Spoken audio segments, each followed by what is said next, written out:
ఈ దుర్మార్గుడు వచ్చినాక ఇవాళ ఏమైంది? కేసీఆర్ సన్న బియ్యం బువ్వ పెట్టే ప్రయత్నం చేసిండు, నెయ్యి వేసి గోరుముద్దలు తినిపించిండు, కేసీఆర్ పోషకాహారం ఇచ్చిండు. ఆ పిల్లలు బలంగా ఎదగాలి, కొత్త తరం ఇనుప కండలు ఉక్కు నరాలతో ఉండాలని కలగన్నాడు ఆయన. కానీ వాళ్ళు ఈ దుర్మార్గుడు వచ్చినాక పసిపిల్లలకు బుక్కెడు బువ్వ పెట్టని రాజ్యం ఒక రాజ్యమా, వీడు ఒక ముఖ్యమంత్రి? దళిత బిడ్డలకు బుక్కెడు బువ్వ పెట్టలేకపోతున్నా నువ్వు ఒక ముఖ్యమంత్రివా? నీదొక పరిపాలన?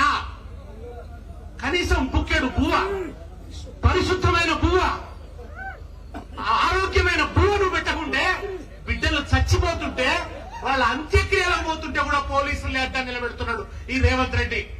ఎన్ని వేల మంది బిడ్డలు చచ్చిపోయినారు? ఇది అడుగుతున్నందుకేనా? టిఎస్ ప్రైడ్ ఏమైపోయింది? తెలంగాణలో దళిత పారిశ్రామికవేత్తలు ఎదగాలని, వాళ్లకు ఆర్థిక సహాయం చేయాలని, వాళ్ళ పెట్టుబడికి ధనం సమకూర్చాలని, వాళ్లకు కాంట్రాక్టులలో రిజర్వేషన్ ఇవ్వాలని కేసీఆర్ తెచ్చిన పథకం ఏమైపోయింది?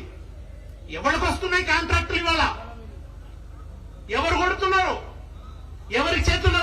ఏ చంద్రబాబు నాయుడు తొత్తులకు వస్తున్నాయి కాంట్రాక్టులు. ఇవాళ చంద్రబాబు నాయుడు తొత్తులకు ఇస్తున్నాడు.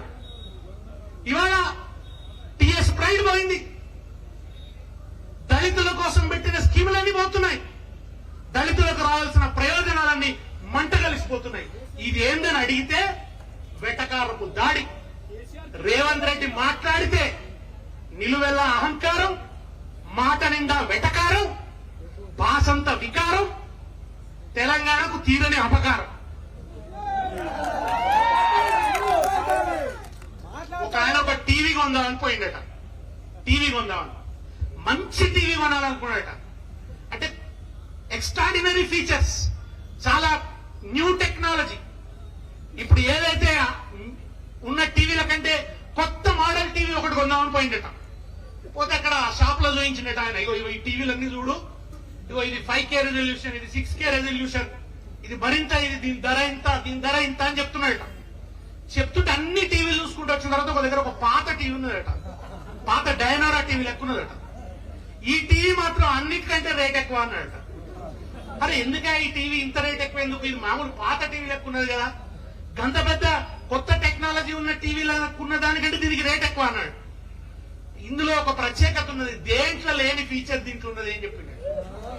ఏంటా ఫీచర్ అని అడిగిందట. బ్రహ్మాండమైన ఫీచర్ అది, తెలంగాణ ప్రజలందరూ కోరుకుంటున్న ఫీచర్ అన్నాడట. ఏంటన్నాడట? ఏముందా, రేవంత్ రెడ్డి స్పీచ్ మొదలు పెట్టగానే ఆటోమేటిక్ ఆఫ్ అయిపోతుంది కదా.